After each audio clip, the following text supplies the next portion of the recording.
Anybody can request an open record on the criminal history. Right. But I will tell you this, honestly, if you look around, if someone is not being straightforward and forthcoming, it comes out. I'm just being as honest as I can be. Here's the thing. So if somebody gets a candidate packet, they run and they check, no criminal history, blah, blah, No blah. felonies on And there. no felonies, blah, blah, blah, right? Okay? And then we find out different, then that is grounds to remove them from office because they violate a moral turpitude. I'm in compliance. Yeah. We're making it harder than that. Councilmember Gray. Okay, so now with this discussion up here, I'm thinking that we just, okay, so first I'm gonna start with, the background check when you got a couple questions. So, I suggest that it'll be a third party. Nobody up here or city staff should be looking at any of the information of any of the applicants. That's why we have such much divisiveness right now in the city. That's number one. Number two, how far deep of a dive do these really go? Because if we're talking about the same, so it was brought up, the reason why the ordinance in the first place, because safety, we're protecting the citizens. So that was said, that was stated. So everybody and nobody should be grandfathered in. That's another thing. When we talk about, like I say, with a deep dive, I mean, this is gonna go through, not just like the state of Texas, right? This would be for a larger data, but the reason why I'm asking is because there's different, so for people who don't know, there's different levels of clearances and background checks and stuff like that. For instance, when I got my clearance, when I went through, it took them 6 months to go through my stuff, and they went through everything. They go through your credit report, they go to my parents, my brother. That's how that works. Let's say when you talk about a deep dive, and the reason why I'm saying this because the points that were made for this ordinance was supposedly for the safety of the residents, safety of our community. A resident actually got up here and spoke about, well, what if financially somebody did something and they, we don't want somebody coming up here who might have committed fraud or something like that. Well, that's why, for instance, like the background check that I have for my clearance and my position, they actually go through your credit report because they don't want somebody to actually have to end up being susceptible to a bribe or something like that, okay? So that's what I'm saying. Even your family members, because you don't want, I'm saying, the reason I'm saying is because that's what I said when you guys were doing this, I don't know if you guys are just looking at like tunnel vision, but this has, how far are we going to go? And now I'm hearing the comment about if the person, the moral, was it turpitude? Moral turpitude. So if that was the case in the first place, what was the point of even having, because we could have used that, or was that just something for show? I mean, now I'm confused, like, so now why are we saying, well, if they check, if they lie, then we can just give them a moral turpitude? Well, why do we even have the big thing on the news and all this negative, all this stuff going on if that was just the case? That's what That doesn't make sense to me. Well, history is history. Now, you're trying to go backwards, and that's not going to. No, that's fine. What we have now. You see, the level you're talking about is probably like a J. Yeah, security. The part of thinking is the military. Mine, a police officer, we go completely to the FBI. Yeah. Mine, it takes about 5 to 6 months to do also. And again, you're not a third party. You see, you've got an HR person that's still going to have to see it. They're going to have to know what's in that report in this city. It doesn't work like what you're saying. The report, you can have a third person look at it all day long, but until it goes to her and to HR to disqualify the person. Right, I'm saying approved or disapproved. Yeah, no, they got to know the information. You just can't put yes or no on No, it. I'm talking about when I say a third party overseeing this background checks, they would give it to you and just say, you're approved or disapproved. No, or they're not has gonna or make that failed. decision. It's HR in our city that makes No, that no. decision. It's the city's decision.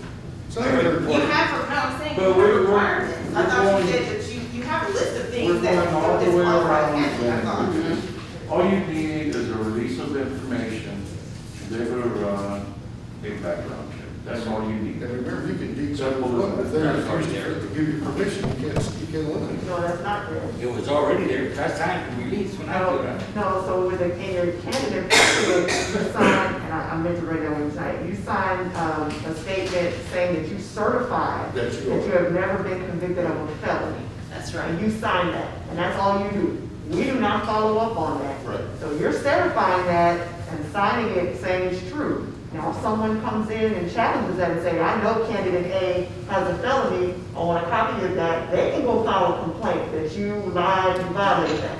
The city is not Falsify going the to vote. government document. Right. All right, Mayor, the reason I brought this up, I don't want the city's liable in no way. Right. That's why I brought it, you know, and that, if that's, Plus, all I suggest is, you know, our attorney suggests that, you know, what he approved, the ordinance we passed as a city. And this can lead to people, you have organizations in this state that are separatists, and people like that, they go around challenging. In fact, we have one of the worst ones, lives right here in this city, that goes to other cities to challenge them constantly. He's Sheepdog 72, if you want to go look him up. My point being is, sometimes you really get down to the, to final point, okay? Right now, you're taking somebody at their word. If their word isn't good, you know and I know, it's gonna take 2 seconds, and that's gonna be the end of that. I'm good with that, as long as I said, like I said before, Oh, we're all yeah, set yeah, up. yeah. You know, as long as the city ain't held liable, we're gonna get the truth, I'm good with it. Thank you. So my question is, what are we doing, okay, so what are we doing here right now? Like, what is the decision that we need to make? Because I'm actually confused. Yeah. Well, I was about to ask that there has to be some resolution, because again, going back to Councilmember Martin's point, the only thing you're signing in the packet is saying you've not been convicted of a felony. The new ordinance says you're not qualified to run if you've ever been convicted of this list of things. Are you going to add a document to the packet that now has those list of things that a person is also going to certify and say they've never been convicted of that? Yes. That would be the So we have to have logical. something. I Well, mean, yeah, because that would be the logical thing to be on. Take the vote. That would be the logical thing. In 23. Right. Yeah. So we need to base somebody, basically, Well- moving forward, somebody needs to make a motion to list, say, the offense, the Addendum. addendum. To the ordinance. Yes, that's what we need to do, to list the. Well, I'm not saying necessarily to the ordinance, but there needs to be, because tonight's agenda item is about how you're going to implement this process. So if you're not going to run background checks, how are you going to implement the process? Are you going to add a form that now the person is going to certify these things also, and that's just going to be with their packet, and we're going to move on down the road, and it'll stand the same way the felony document does, where a resident can come in and say, I want to see that, I want to challenge that, because I know the person Yeah, was yeah, convicted that's of one of these exactly, things. that would be exactly. Okay, so that's what you're gonna do, we need that action, because filing period opens up in January. There you go. We as staff are not going to be making up a procedure, you're gonna have to give us one, as to how you wanna implement your ordinance. An addendum to the package that lists what that ordinance I specifies. will call for a motion. I make a motion that we ask staff to produce that, Add an addendum. add an addendum to the packet stating, and I don't know what the ordinance is, I forgot what it is. You know, what did it is? 21-903. 21903 specifying the conditions laid out in the ordinance number 21903.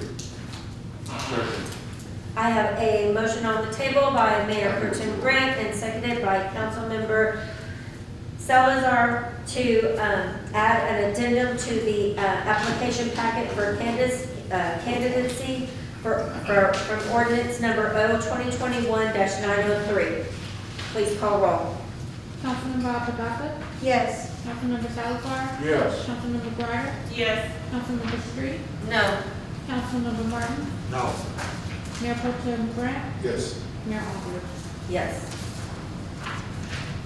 Motion passes to add an addendum to the council applicant package. 9K, update and discussion. Update, discussion, and possible action on K9J. Monique, are you taking this one? Well, Councilmember Street requested this item, so I'm happy to answer whatever questions you all have. All right, Councilmember Street, you're up. I have a list of questions. So, if you don't mind. Go right ahead. Okay. I have two sets of lists. Who put Jay on the crime control agenda? Money. I did, Why? because there were expenses that needed to be paid for him to continue to board it. Kind of that program was birthed out of crime control fund. So that is where I saw fit to do that, because they had some extra money, as we did not have any budgeted. We had only approved $2,500. Okay, well, I understand that they started Jay, but we ended it, okay? So he's no longer a member of the police department. He's no longer a member of We the no police longer have department. a canine program. Yes. He still belongs to the city of Kirk.